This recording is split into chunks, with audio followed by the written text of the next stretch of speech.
Hello, this is Tech a la Mode, how to make your digital tools a perfect fit. This session was created for statewide professional development on March 14th, 2025. And it being Pi Day, we went all out with the Pi motif. So if you're wondering why you're seeing that, that is the reason why.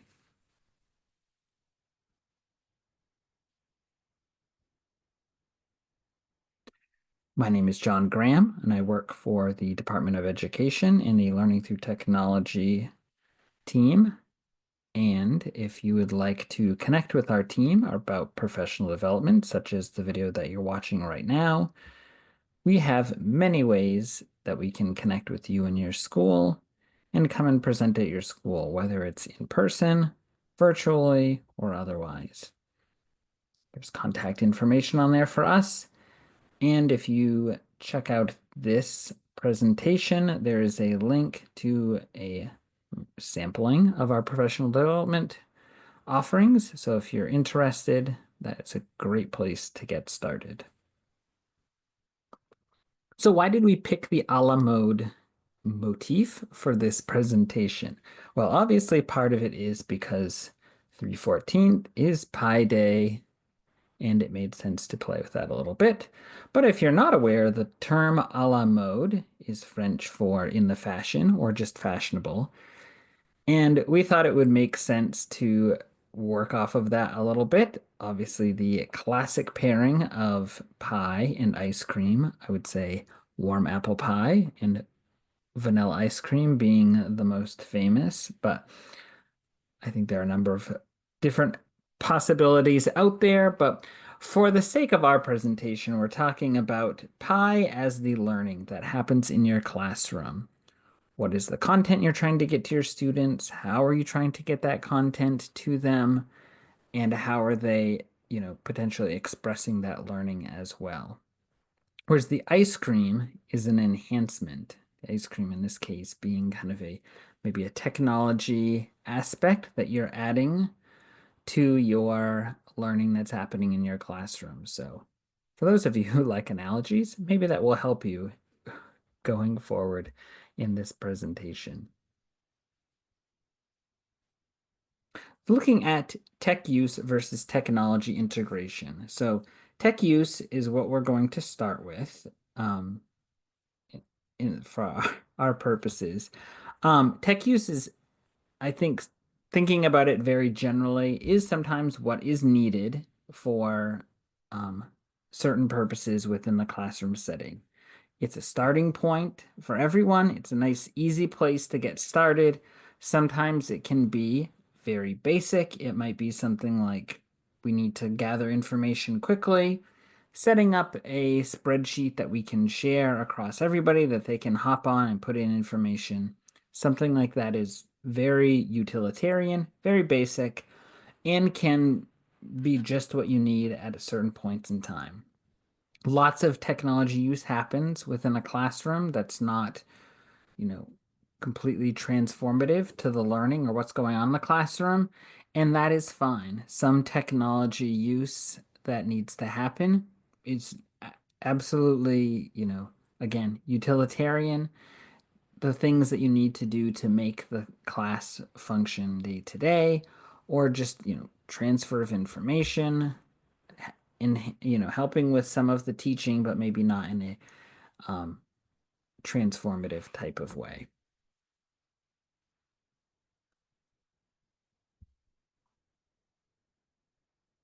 Sometimes we use the phrase tech for tech's sake. It can be tempting to bring in new technology that is exciting and new, and that is absolutely fine as well. You may go to a conference or some type of event and see something that's amazing that you bring back to your classroom and want to share with your students because you recognize that the students will be engaged and excited to participate in whatever that technology may be. It doesn't need to always be um, a deep learning opportunity with multiple layers to it. Sometimes having technology in there that's fun and engaging, that can be fine as well. Um, I think the challenge can be for some educators is this technology that I'm introducing, aside from how fun or engaging students may find it to be, is that something that is going to enhance or improve things down the road? Are they going to learn this technology and then be able to use it in the future? Is it something that you're building towards something bigger, or is it just kind of a one-off exciting experience? I would share that sometimes having those one-off experiences is absolutely fine. I think if you think of a field trip as microcosm of that, obviously if you do some pre-teaching for a field trip and students go and have an experience, it can be much more comprehensive. And you can follow up to a field trip and build upon what experiences they had while they were out and about. However, sometimes just having a field trip without a lot of added connections is absolutely fine. That's a dynamic environment where students will be engaged, intrigued, and want to learn more. So that is fine as well. Technology sometimes has the aspect that it can do that sort of same level of engagement as a field trip or in similar ways. So as a teacher, certainly feel free to utilize technology in that way. But when we get into integration, I think that's where thinking about the bigger picture is a little bit more part of it. So technology that you may bring into your classroom or different resources, thinking about how to use them more effectively, how students may access that technology to do bigger and better things. We'll talk a lot about different models that you may use, things you may be looking for. Just a couple examples on here of supporting collaboration, critical thinking, problem solving, communication. Some of those bigger skills can be supported by technology. So I think just to be thinking of course, if you're rolling out new tech for students, where can you go with it? And sometimes the technology allows students to do stuff that's really exceptional and exciting and engaging and really take ownership of their own learning in a unique way.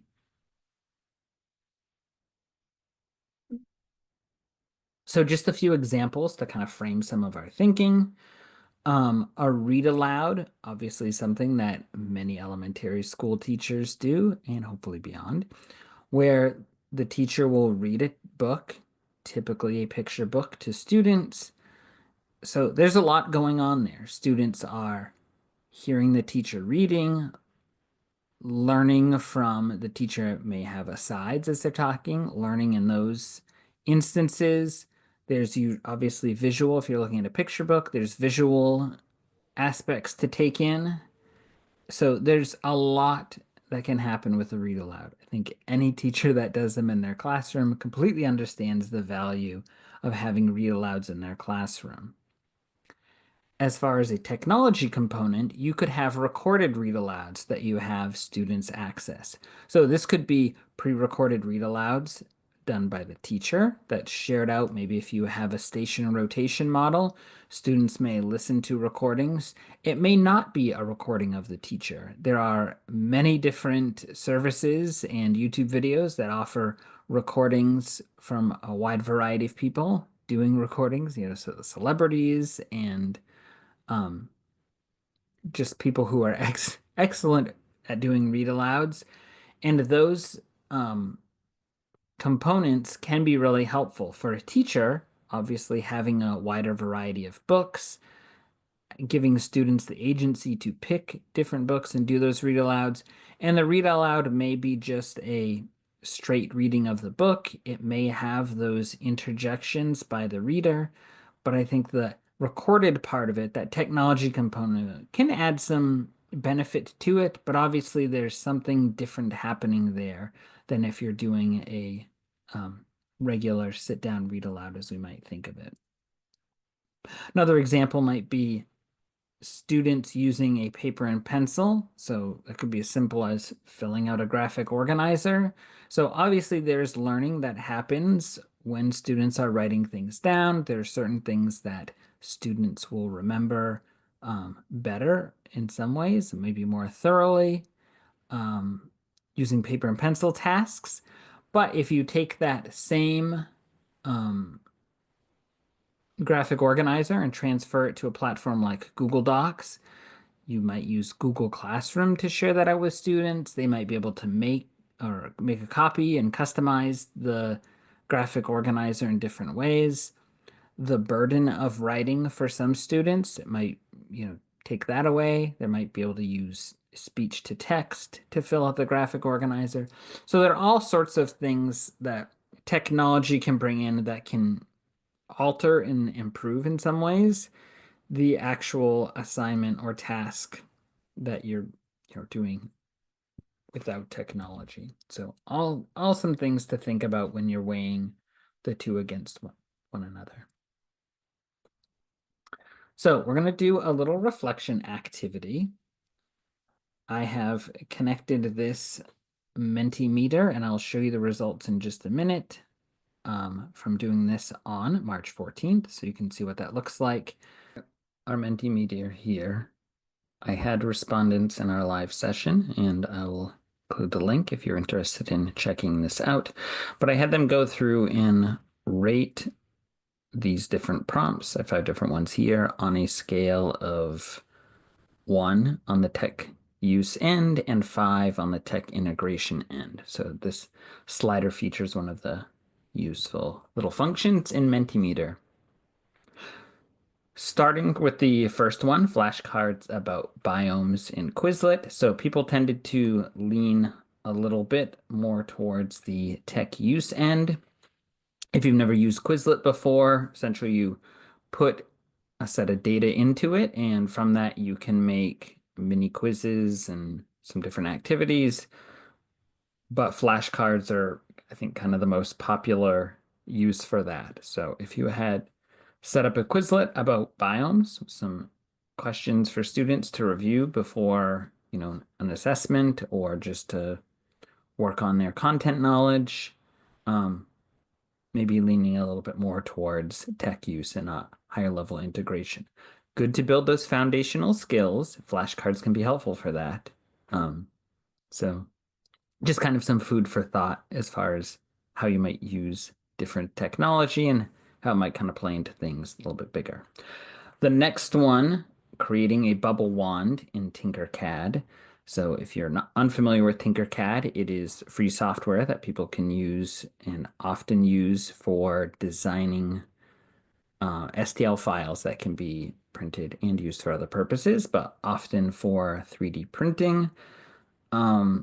Creating bubble wands is definitely a popular activity that I've seen in many schools at a variety of different grade levels. So if you had students basically doing this activity, the audience was kind of asking them, what did they think? Obviously skewing a little bit more towards tech integration with that one. So interesting conversation that we had in the room that I think kind of illuminates this a little bit is something like Tinkercad, especially if you're using it for the first time. You essentially could give students a kind of a template to work off of, kind of a basic bubble wand or maybe some basic elements. So doing that, whether it's they're learning Tinkercad for the first time or some of the basic functions, you could use it in that way. If you just we're going to have kids get on and kind of do some very basic things with the goal of just getting to print things, that might be a little bit more on the tech use end. But some people had pointed out you could have different objectives or challenges for students who could design a bubble wand that produced the biggest bubble, or who could use specific geometric shapes in their bubble wand, or most creative design, any number of things that you could do when designing the bubble wand, but like kind of moving beyond just learning Tinkercad, but actually like pushing that knowledge. So it definitely is something that could skew a little bit more towards the tech integration and be a little bit more involved. The next one, using a web-based calculator. I think, not surprisingly, of these five, that was the one that was closest to the just straight tech use one. I did include a web-based version just because I know there are many out there that can do many functions. I think s at least a person or two shifted it a little bit further down the slider, so never got any feedback as to why, but um I think for, obviously a calculator, one of those tools that's important to use in not just the math classroom, but other classrooms. And clearly something that's very helpful, something that students, depending on what it is that they're doing for an activity, something they might need to learn about, how to do different levels of functions on a calculator, obviously learning the formulas that they might need to use, etc. So there are those elements to it, but again, kind of leaning towards just the straight tech use. They're probably using a web-based calculator is probably not going to be a transformative educational experience for students, although it is a handy tool to use. The next one, adding annotations to a digital photo. This is another one we had some interesting conversation about. As you can see, it slides a little bit closer to the tech integration end than the tech use end. So when I originally thought of this prompt, I was thinking, there are a number of ways that people could take this. Deliberately kept it kind of open there. So taking a digital photo, if you had, say, an iPad, you could basically take a photo of a worksheet or a graphic organizer or something, and then have that digital copy that you're essentially filling out digitally, so creating annotations. Again, not a bad activity, not necessarily a transformative experience, but it does open up some different tech possibilities, ease of typing, ease of just keeping track of something physical versus something digital, the ability to turn it in if you have an LMS like Google Google Classroom or Seesaw that you use in your classroom.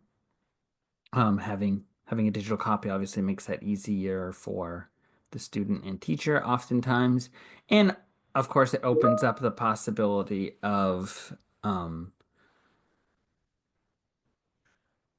doing text to speech and maybe pulling in some other elements that couldn't really do in a on a sheet of paper. So that's kind of one example.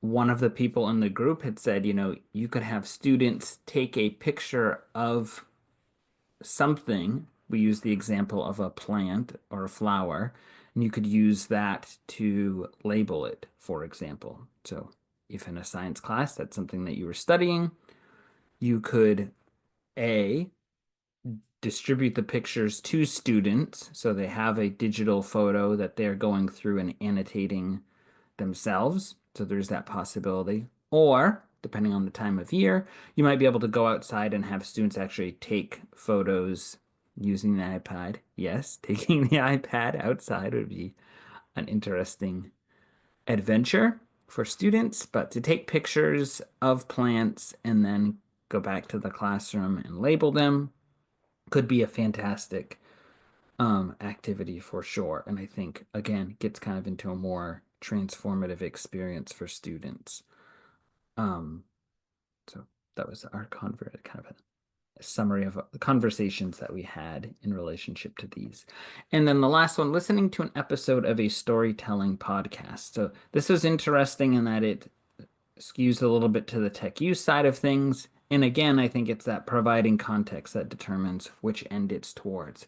So some people said, kind of like the read aloud example earlier, it might be basically you're making a podcast available for students, something that they can listen to in the place of a read aloud. So there's that option. You have station rotation, what have you. Um, not necessarily, again, not necessarily like the most transformative kind of passive learning, but obviously a great thing to include for students. Many, many fantastic storytelling podcasts out there. that are very well produced. So nice tool to have in the toolkit if you're a teacher. As far as a more transformative experience, that storytelling app may play into a larger lesson. So if students are, say, unfamiliar with podcasts, some technology realm that I used to teach many times to students, and I often found you'd have, a large percentage of students that weren't really familiar with podcasts. So part of familiarizing them with the podcast format is to listen to some quality podcasts. So that might be part of it. You're having them listen to it as part of something larger that you're building, which actually could be a transformative experience, learning experience.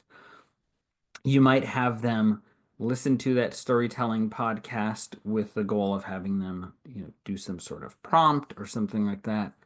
Again, I think kind of depending on like the larger activity, that could be, more than just substitution. Maybe a little bit more than just the teacher reading something for them to respond to. So again, something to think about.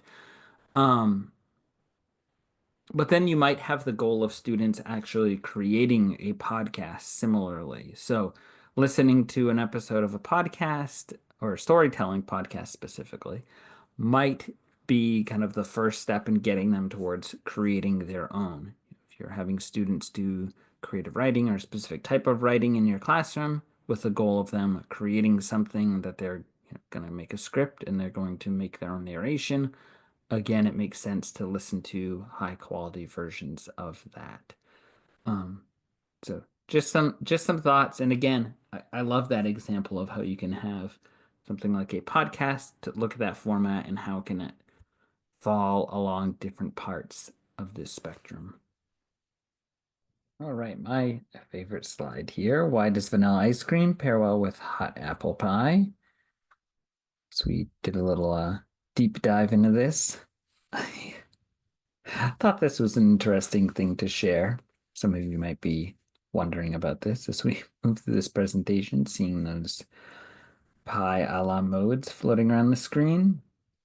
But I think one of the kind of the bigger point to this, the larger analogy, not to beat this over the head too much, but if we kind of think of the apple pie piece as learning, that's like the main central focus of what we're talking about, really the main focal point.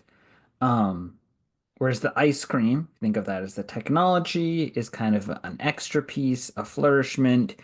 It can make it amazing, as you can see with these descriptions of why ice cream goes nicely with apple pie, as technology goes very nicely with learning sometimes and really can enhance it. So some questions to ask. And you'll see when we get into some of the different technology integration frameworks, frameworks often have questions that you can use as a tool for guiding your thinking, but I boiled some of them down to some questions that you might think of. Will this truly enhance learning?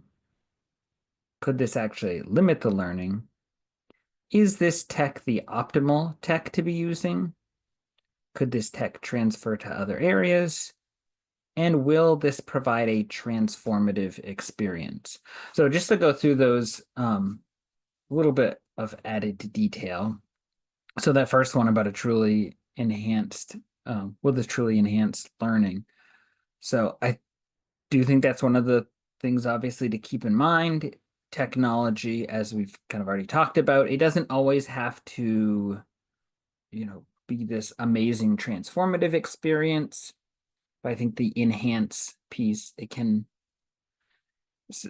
as we'll see, it can be a substitute. It can provide some additional dimensions or aspects, but is it actually like improving and enhancing things? And that really leads into that next question about limiting the learning. Two notes about that. One, there are definitely times that you can add technology components that can actually detract from what it is that you're trying to do. People might get more focused on the tech pieces than on the on like the actual learning, what they're supposed to be doing the performing part of it, any of those. Um,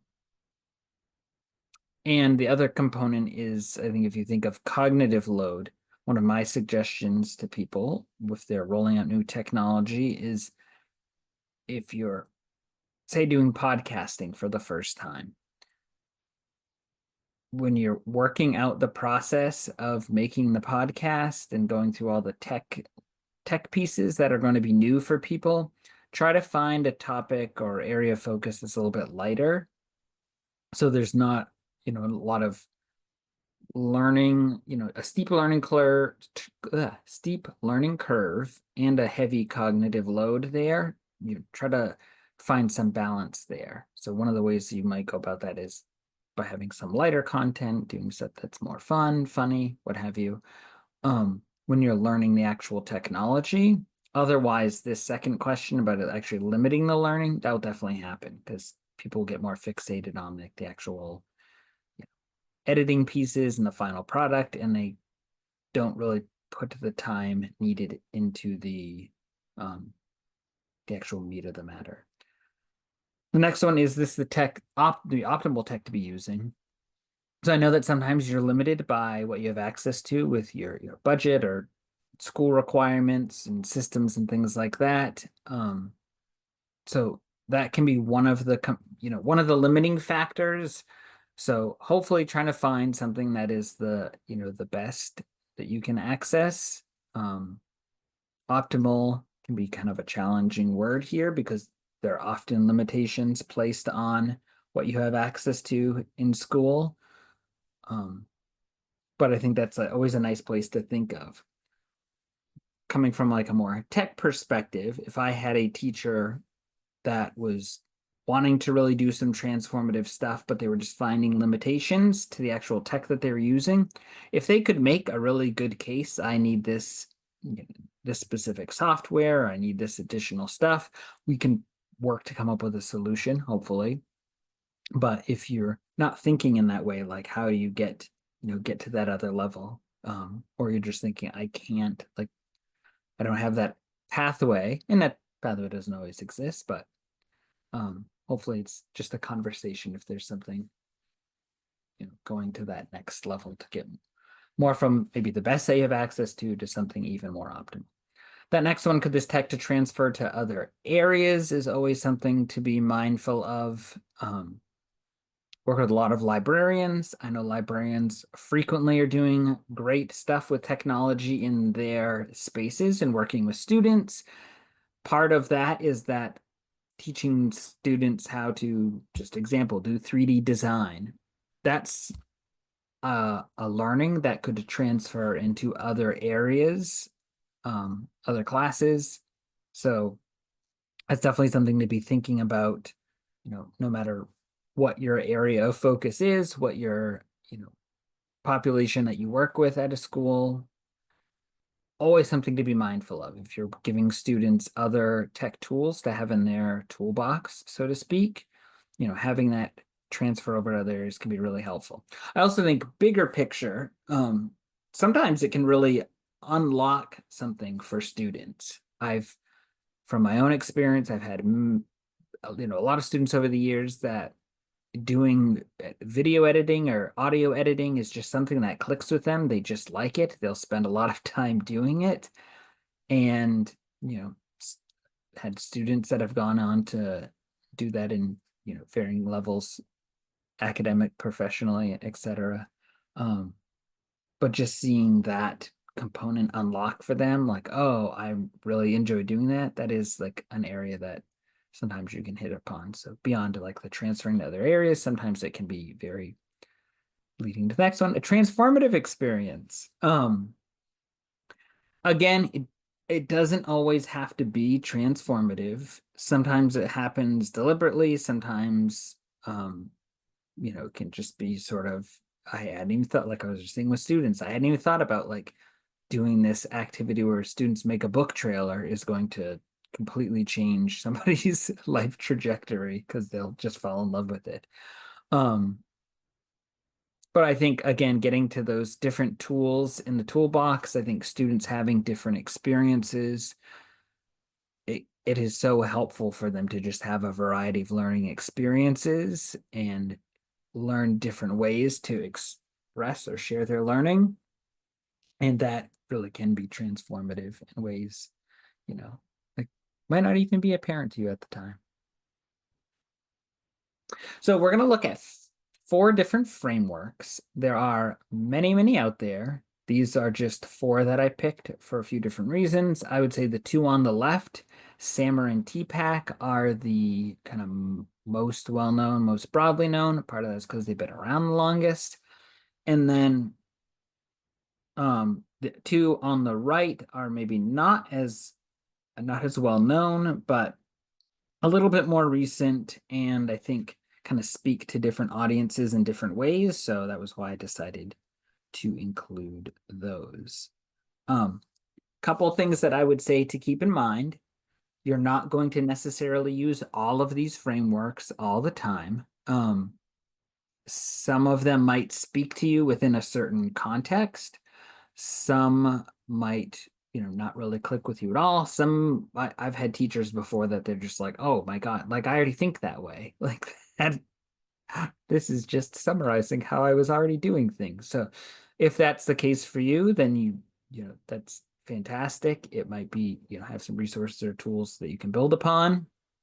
And it may also be, these frameworks might have different roles at different points.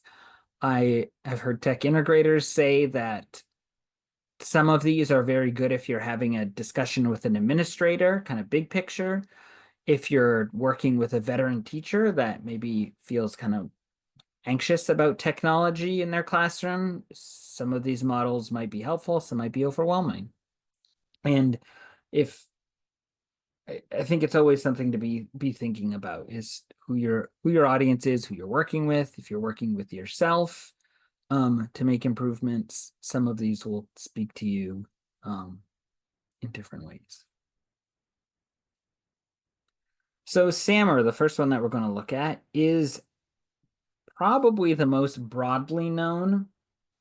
Um, I'm not really sure why in other places, but if you're listening to this, and you live in the state of Maine, where MLTI has been around for a long time, the creator of SAMR, Ruben Pundura, is based in Massachusetts, Western Massachusetts. He has a consultant, Hippasis, which has been around for a long time, and some of us have been fortunate to be around long enough that you actually had a chance to meet Ruben. Early on in MLTI, he came up frequently to different events and conferences to make connections, work with teachers, share his ideas. So for people in Maine, I think SAMR is very popular because there's been a lot of crossover with this particular work because it's tie-ins with early MLTI. And then his original thing was published in 2003, so it's been around for a really long time now. So it's been one of the more popular ones for a long time. Just kind of giving a overview of it, you can see here on this slide, and we've set up each of these the same way, and you can access the slides through the description. There's a little video in the upper left-hand corner that gives a little overview. A few links in there. I'll show you one of those in a second.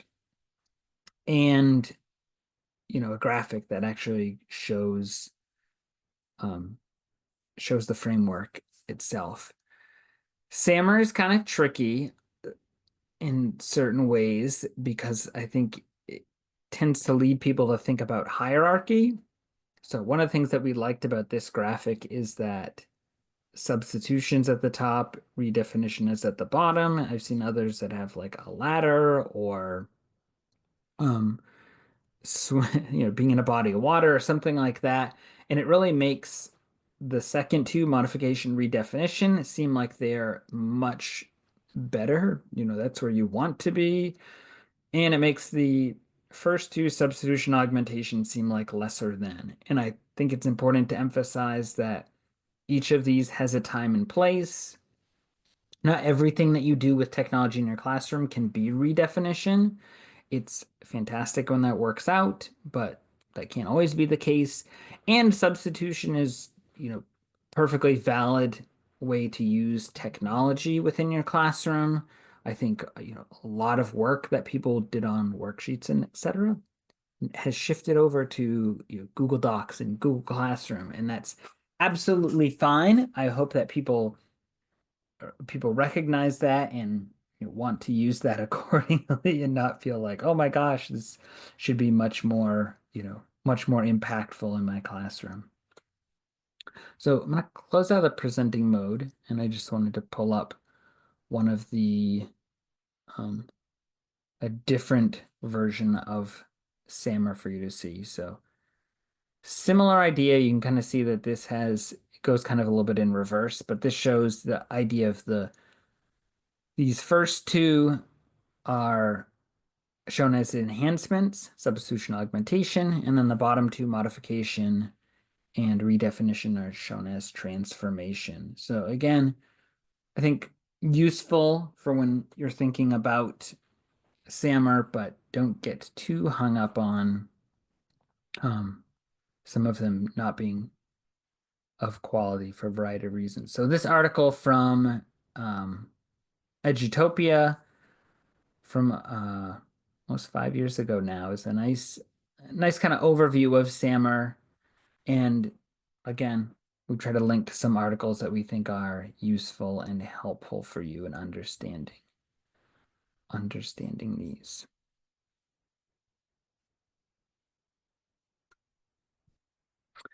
Our next one is TPACK. So the graphic here I really like um, as a Venn diagram. I think this can be really helpful for some people. Just kind of looking at it, I think the visual is very nice. It, in my opinion, as opposed to SAMR, I don't think you have the same type of confusion sometimes that can come about with looking at it and thinking about hierarchies and such.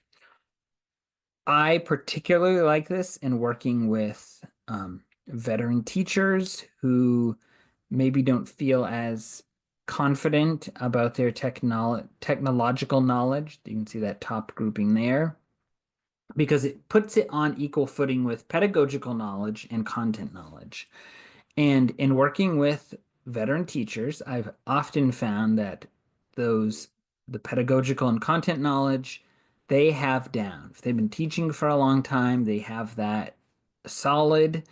Um, and you can build off of that. And so rather than it seeming like I'm missing this component to my teaching, it's more uh, like there's this other dimension that I can add to um, make my practice better, maybe engage my students in new and different ways. So from my experience of the models that we look at, this seems particularly non-threatening to many teachers. It also is nice, I think, for having bigger conversations. So if you think about what are the pieces that might be missing. So I, I've seen teachers before that, maybe they're newer teachers, have pretty good content knowledge, maybe have some like technology skills and ideas that they want to roll out, but maybe their classroom management isn't quite where it needs to be and may in fact struggle with um, getting things done in the classroom because they don't have that firm foundation to be working off of. Um, I, I think that's that type of example where a teacher, in some ways, having a teacher with a really good foundation, if you're looking at those bottom two circles, think of that as a foundation, can be really helpful for that um, technological knowledge circle there. So this is from Punya Mishra and Matthew Collier from 2007, so not quite as old as SAMR, but it's, you know, it's about approximately the same age.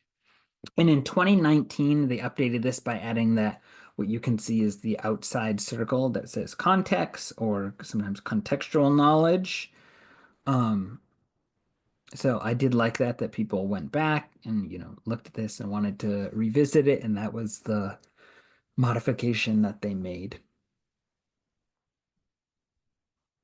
Looking at, just as an example, um, from the University of Calgary, has some breakdown looking at, you saw that graphic before, but looking at those two models, SAMR and TPACK. Again, they've both been around for a long time, but looking at those and kind of evaluating those. So this might be something that you might find useful to look to in terms of contextualizing the two of these and trying to hash out which one makes sense for you as a tool.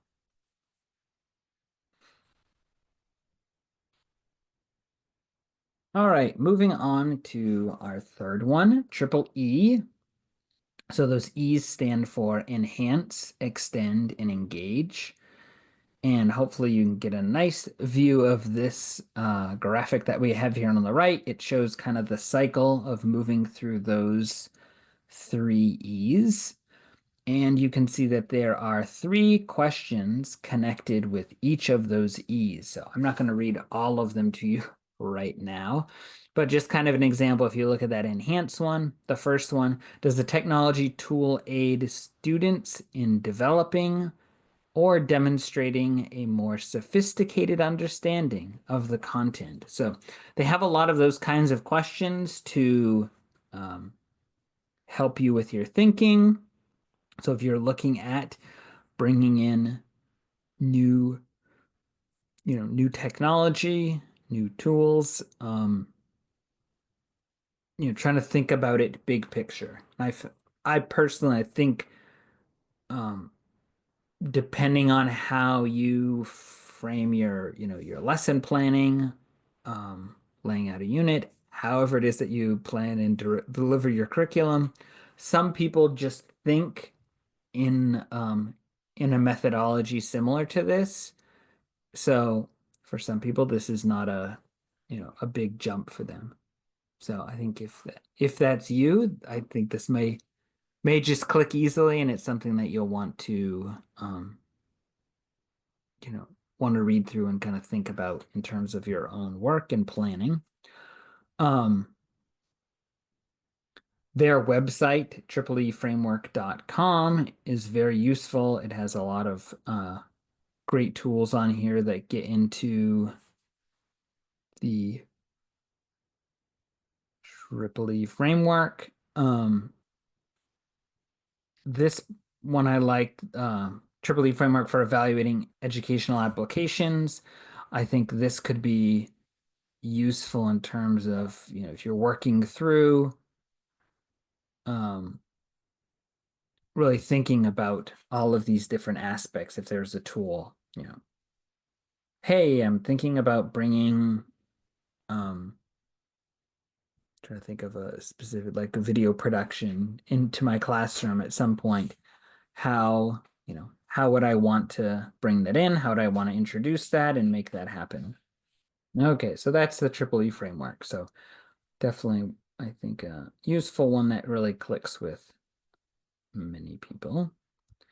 And moving on to the last one is PICRAT. This one was first developed in 2006 as just the rat. So the ones that you see at the bottom that are teacher focused, replaces, amplifies, transforms. PICRAT expanded in 2020 by some teachers at Brigham Young University, and they added that pick part on the left-hand side. So the passive, interactive, and creative elements.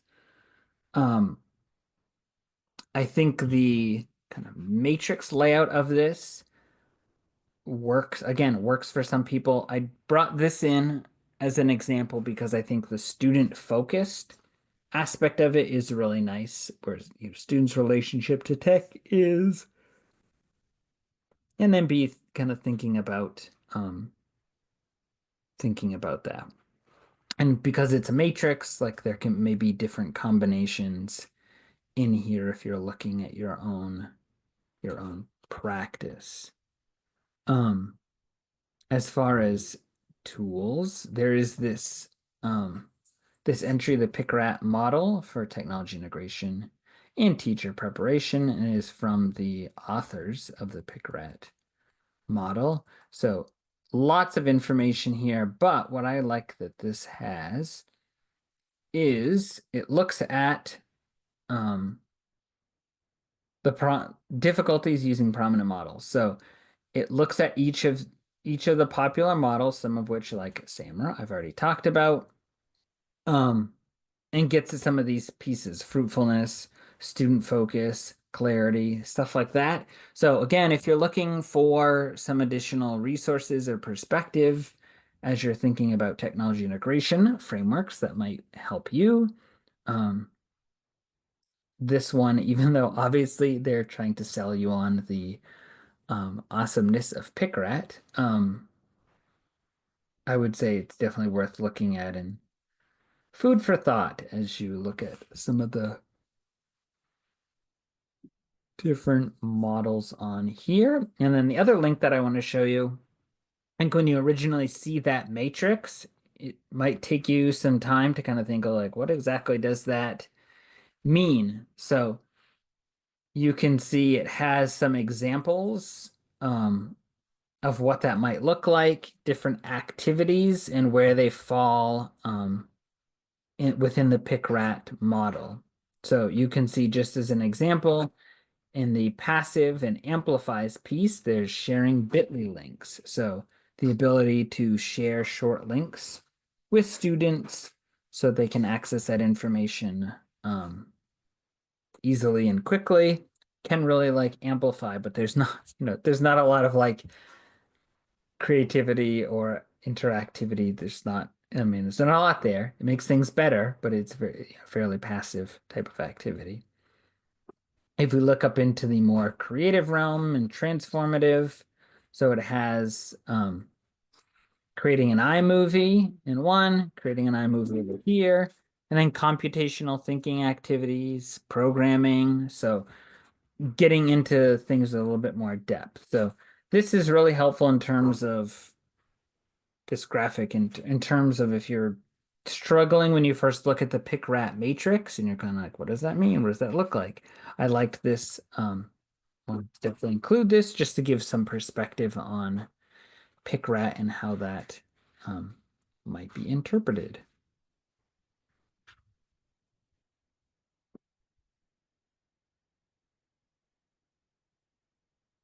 So again, we have those four that you can look at, but there are even more. So these are some in the that PICRAT analysis piece does include, I think, all of these, or maybe most of them. But the TIM, the TAM, and the TIP, cleverly all named very similarly. And then the low T and heat down at the bottom are from the same organization. These are all ones that you might look at on your own time if you're just kind of curious. I don't want to overwhelm people with too many different frameworks. One of my colleagues in particular likes the technology integration matrix. I think I had pulled up. Did I? Oh no, maybe I didn't. Have a graphic of that. If we go to the link, this is from um, yeah. So it has this significant matrix. So very comprehensive. You can get like some graphical printouts of this. But it's fantastic. Um, I absolutely would encourage you to look at it if you're looking at, just different models. I think it's very overwhelming for people if this is like a new area to them. So wanted to mention it, throw the idea out there if you're looking for more. Tim has a lot more, but other people I think get a little overwhelmed by that. So there are other frameworks. Again, seek them out at your own at your own peril, um, or your own furthering of your learning. So, couple things to end with, some reflections. So, maybe thinking about how do you currently use technology in your classroom is definitely a valid thing to be thinking about. What technology framework that we looked at resonates with you? So, hopefully, as we went through, one of those maybe jumped out at you a little bit more than the others. And were there any in there that, maybe if you dug a little bit deeper, you might, you might really pull a lot more out of. And then the kind of third question there, how will it help you change your practice? So all of these just kind of reflections, things to think about. I'm not necessarily going to have set answers. I do have a link in here to a Padlet that we had set up if you are interested.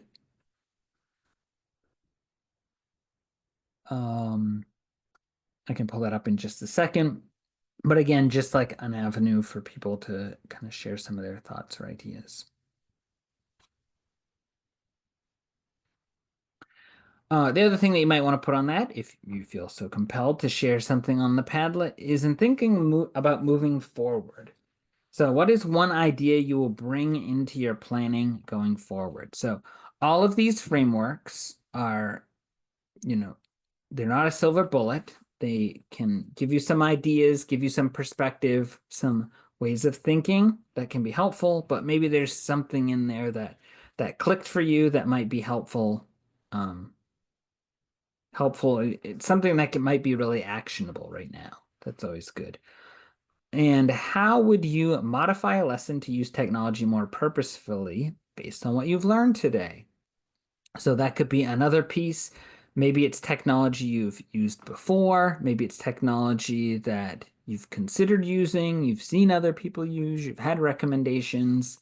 Um, or it might be something that you've just, you've rolled out with students or seen them use in other classes, and you're just like, I think this, I could really use this purposefully in my, something that I'm doing. So thank you so much for joining us today. Hopefully you gained a lot of knowledge. I'm going to pop over just for a sec so you can see the Padlet. So we did have somebody put something up there.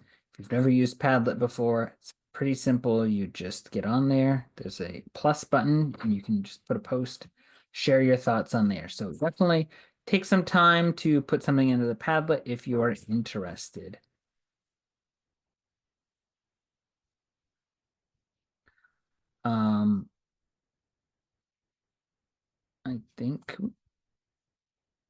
I believe my last slide on here. We've got some other resources that you might utilize. So again, the link, I'll show you that, the tiny URL.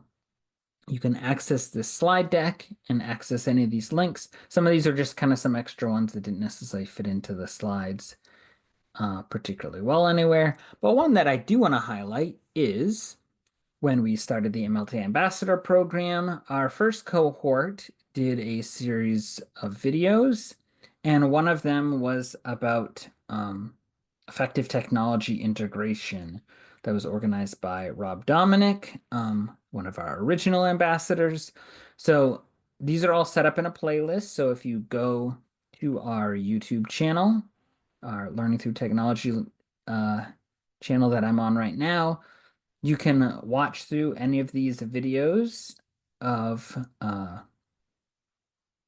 Rob's that break down. He does some of what I was talking about. You can see like pick rats on there and SAMR. So some of it is getting into some depth on those models a little bit. It shares his own experiences. And then there's a really great session on there where he brings in the other MLT ambassadors at the time, and they talk about the things that they like about the various models, kind of various contexts and all of that. So great resources on here. Their contact hours tied to each of these. So if you enjoyed this session, got some contact time, looking for some more content and contact hours, you can certainly go to our YouTube channel and access those there. So thank you everybody for joining us today. Always looking for feedback, tinyurl.com/LTT feedback. You can give us feedback on this session that was put together by not only myself, I'm the one that happens to be doing this recording, but three other ambassadors on our team. We worked together to put this presentation together. I've presented it with each of them before, so that's helpful. And again, link to the contact hours are on here. And I'll scroll back up to tinyurl.com/TALM25 has the access to this presentation. So you can access all the resources here. Thank you so much.